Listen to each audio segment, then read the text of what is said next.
नमस्कार दोस्तों, स्वागत है आपका अपना YouTube channel RS fire safety में। दोस्तों आज की वीडियो में हम देखेंगे 50 लीटर कैपेसिटी वाला मैकेनिकल फोम फायर एक्सटिंग्विशर के बारे में। इसकी जेट रेंज क्या होती है, डिस्चार्ज टाइम क्या होता है, इसका हाइड्रोलिक टेस्ट कितने केजी पर सेंटीमीटर स्क्वायर पर किया जाता है और कब किया जाता है, और इसका ब्रश टेस्ट कब किया जाता है और ये कौन से मेथड से आग को बुझाता है। अगर आप चैनल पर अभी नए हैं तो प्लीज़ चैनल सब्सक्राइब करें और वीडियो को लाइक करें। तो आइए वीडियो को शुरू करते हैं। दोस्तों जैसा कि आप जो चित्र में देख रहे हैं, ये हमारा 50 लीटर कैपेसिटी वाला मैकेनिकल फोम फायर एक्सटिंग्विशर है, जो कि दो प्रकार के होते हैं। एक होता है गैस कार्ट्रिज टाइप और दूसरा होता है स्टोर प्रेशर टाइप।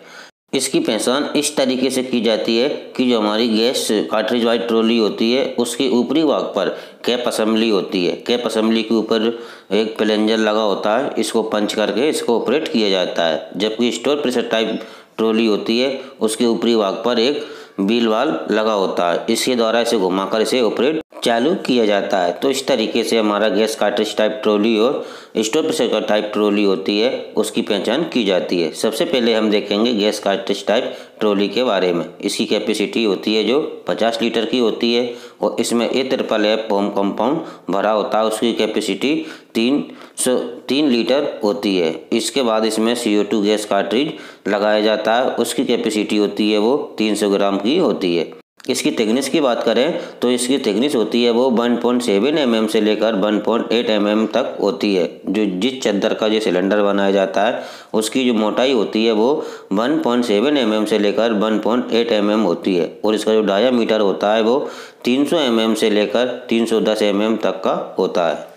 दोस्तों बात करते हैं कि हमारा जो मैकेनिकल फोम ट्रॉली होती है उसकी जेट रेंज के बारे में। तो इसकी जेट रेंज होता है वो 6 मीटर से लेकर 10 मीटर तक इसकी जेट रेंज होती है और इसका डिस्चार्ज टाइम होता है 60 सेकंड से 180 सेकंड होता है। ये 60 सेकंड से 180 सेकंड में ये खाली हो जाता है। और डिस्चार्ज क्वांटिटी की बात करें तो ये 90% सिलेंडर खाली होता है और 10% जो बचता है वो हमारा मटेरियल ट्रॉली के अंदर ही रहता है। इसके बाद आता है इसका वर्किंग प्रेशर।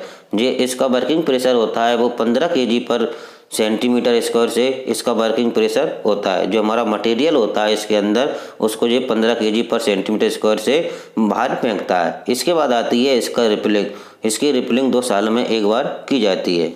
इसके बाद आता है हाइड्रोलिक टेस्ट। दोस्तों इसका हाइड्रोलिक टेस्ट किया जाता है वो 35 kg पर सेंटीमीटर स्क्वायर पर किया जाता है और वो 1 साल नहीं, 2 साल नहीं, 3 साल में एक बार किया जाता है। और इसका ब्रश टेस्ट होता है वो 45 kg पर सेंटीमीटर स्क्वायर का इसका ब्रश टेस्ट किया जाता है। और जो फोम फायर एक्सटिंग्विशर होता है या ट्रॉली होती है वो आग बुझाने का मेथड होता है उसका स्मूथिंग मेथड से आग को बुझाता है। ऊपर से ऑक्सीजन को कट कर आग को बुझाता है और इसका उपयोग सब में ज़्यादा B क्लास की फायर पर किया जाता है। B क्लास की फायर में आते हैं हमारा तेलीय पदार्थ, डीजल, पेट्रोल, केरोसिन आदि, इस पर इसका उपयोग किया जाता है। इसके बाद हम देखते हैं कि जो हमारी गैस कार्ट्रिज टाइप ट्रॉली होती है उसमें कितने पार्ट्स होते हैं और कौन से पार्ट्स का क्या काम होता है। तो दोस्तों इसमें 3 पार्ट्स होते हैं। नंबर 1 पे आता है बॉडी और नंबर 2 पर आता है कैप असेंबली और नंबर 3 पे आता है जो हमारा गैस कार्ट्रिज। तो इन 3 पार्ट्स के बारे में हम विस्तार से देखते हैं।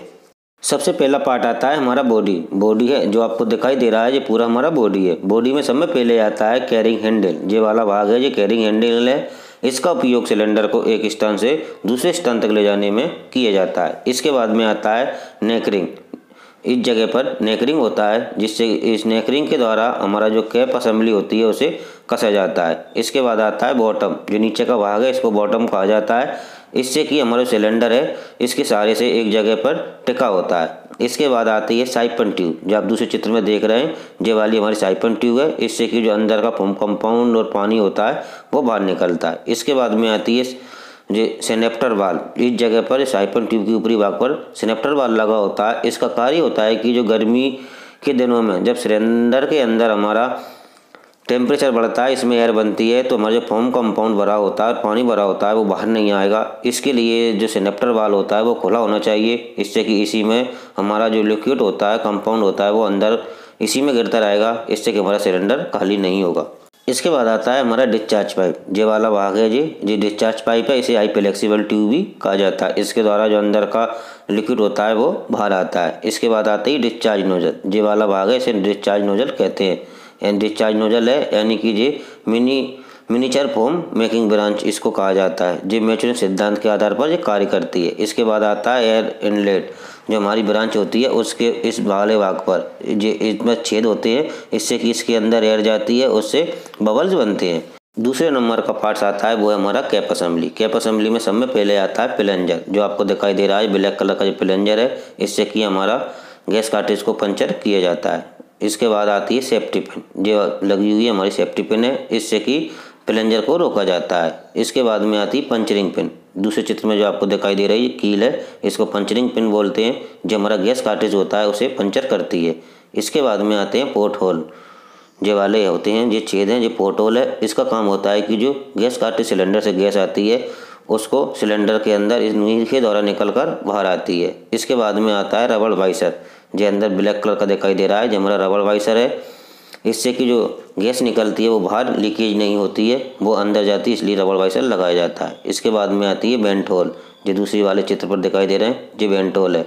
जो बेंट होल सेफ्टी का काम करते हैं। जब मान लीजिए कि हम सिलेंडर को ऑपरेट करते हैं, उस टाइम पे अगर हमारा डिस्चार्ज नोजल चोक हो जाता है तो हम इसके एक चूड़ी ढीली कर इसमें जो अंदर गैस होती है उसे बाहर रिलीज कर सकते हैं। इसके बाद में आता है कार्ट्रिज होल्डर, ये वाला जो कार्ट्रिज होल्डर है, इस पे कि हमारा गैस कार्ट्रिज होता है उसे लगाया जाता है, इस जगह पर गैस कार्ट्रिज फिट किया जाता है।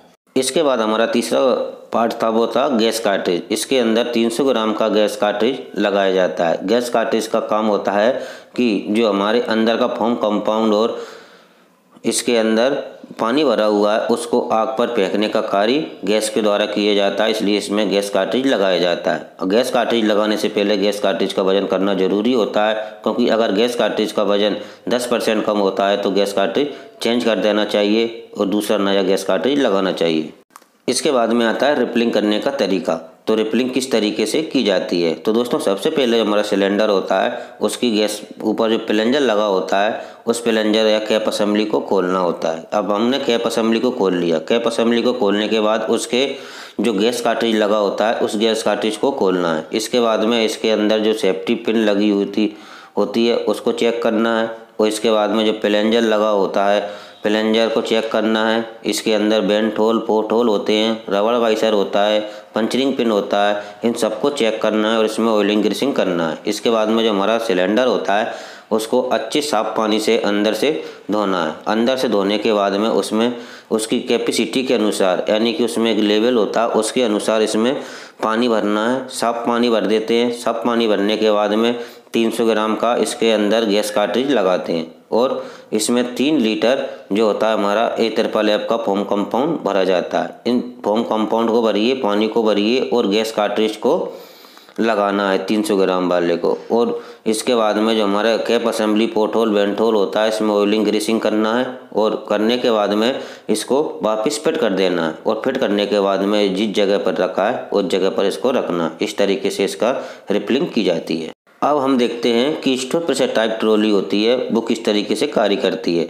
स्टोर प्रेशर टाइप ट्रॉली में किसी प्रकार का गैस कार्ट्रिज नहीं लगाया जाता है। इसमें गैस कार्ट्रिज की जगह ड्राई एयर और नाइट्रोजन गैस भरी जाती है। इसके द्वारा इसमें जो फोम कंपाउंड और पानी होता है वो आग पर फेंका जाता है। हमारी जो स्टोर प्रेशर टाइप ट्रॉली और गैस कार्ट्रिज टाइप ट्रॉली होती है इसमें ज़्यादा कोई विशेष अंतर नहीं होता है। अंतर प्रेशर का ही होता है, जो आपको बताया है कि इसमें गैस कार्ट्रिज लगा होता है और जो स्टोर प्रेशर टाइप में गैस कार्ट्रिज नहीं लगा होता है इसमें नाइट्रोजन गैस भरी होती है। इसके अलावा इसकी कैपेसिटी सेम होती है, पानी बराबर आता है और जो फोम कंपाउंड होता है बराबर डाला जाता है। इसकी jet range, discharge time, hydraulic test, working pressure और ब्रास टेस्ट और जो आग बुझाने का मेथड होता है वो लगभग दोनों का सेम ही होता है और दोनों एक ही सिद्धांत पर कार्य करते हैं। इसको स्टोर प्रेशर के नाम से जाना जाता है। इसमें अंदर गैस स्टोर प्रेशर से भरी जाती है और इसमें गैस कार्ट्रिज लगाया जाता है, इसलिए इसे स्टोर प्रेशर टाइप सिलेंडर कहा जाता है और इसे गैस कार्ट्रिज टाइप सिलेंडर कहा जाता है। दोस्तों आज